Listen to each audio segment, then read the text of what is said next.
হাসপাতালে নার্স নেই, ভেবে দেখুন আপনার খুব প্রিয় মানুষ হাসপাতালে ভর্তি, মুমূর্ষু অবস্থায় আছে, নার্সের অভাব, নেই চিকিৎসা, নেই ইঞ্জেকশন দেওয়ার লোক, স্যালাইন বা ক্যানুলা স্থাপন করার পরিবেশ। কি অবস্থা হবে আপনার মনে, ভেবে দেখুন। সেরকম এক পরিস্থিতিতে আজ আমি পড়েছিলাম বাংলাদেশ বক্ষবিধি ইনস্টিটিউট ও হাসপাতাল মহাকালীতে। তাদের আন্দোলন বাংলাদেশ নার্সিং ও মিডওয়াইফারি কাউন্সিলরের রেজিস্ট্রার পদ থেকে সকল ক্যাডার কর্মকর্তাদের অপসারণপূর্বক উক্ত পদে নার্সিং কর্মকর্তাদের এক দফা দাবিতে প্রতীকী কর্মবিরতি। তাদের দাবি ছিল এই পদগুলোতে স্থান দখল করে আছে অযোগ্য লোকজন, অথচ নার্সিংয়ে যারা জড়িত আছেন তাদেরকেই পদোন্নতি দিয়ে এইসব পদগুলোতে অধিষ্ঠিত করা যায় এবং দেশে আরও যোগ্যতা সম্পন্ন ক্যাডার রয়েছেন তাদেরকে পরীক্ষা নিরীক্ষা যাচাই বাছাই করে নিয়োগ দেওয়া যায়।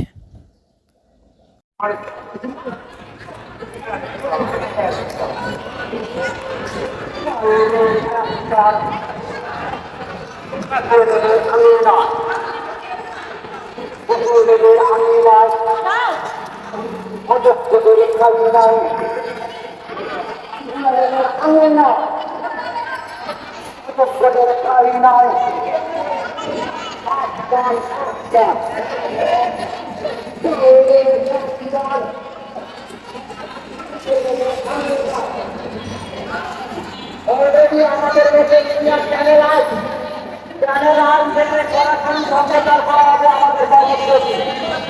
অলরেডি আমাদের মিডিয়া আমাদের সামনে উপস্থিত হয়েছে, আমাদের সামনে মিডিয়া চ্যানেল আছে, আপনারা চ্যানেল অনুষ্ঠানকে ঢুকে সরাসরি লাইভ করতে পারবেন।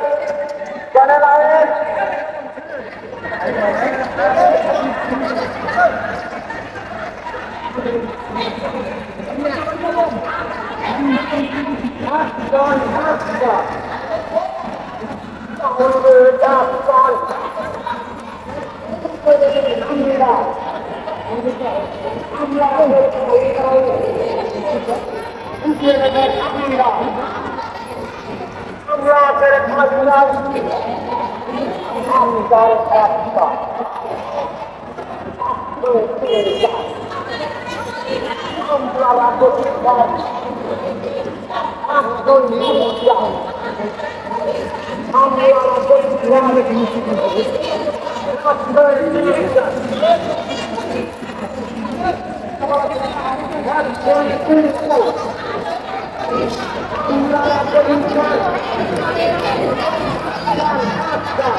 সুপ্রিয় দর্শক, আমরাও দোয়া করি দেশের বিভিন্ন হাসপাতালে অবস্থানরত সকল অযোগ্য লোকদেরকে অপসারণ করা হোক এবং যোগ্যতা সম্পন্ন লোকদেরকে নিয়োগ দেওয়া হোক এবং যারা বহুদিন যাবৎ কর্মরত আছেন তাদেরকে পদোন্নতি দিয়ে তাদের সেই কাঙ্ক্ষিত আশা পূরণ করা হোক এবং মানুষ যাতে ভালো সেবা পেতে পারে সেই দিকটা নিশ্চিত করা হোক। আল্লাহ তাআলা আমাদের সকলকে সেরকম পরিবেশ তৈরি করায় সহায়তা করার মতো তৌফিক দান করুন। আসসালামু আলাইকুম ওয়া রাহমাতুল্লাহি ওয়া বারাকাতুহু।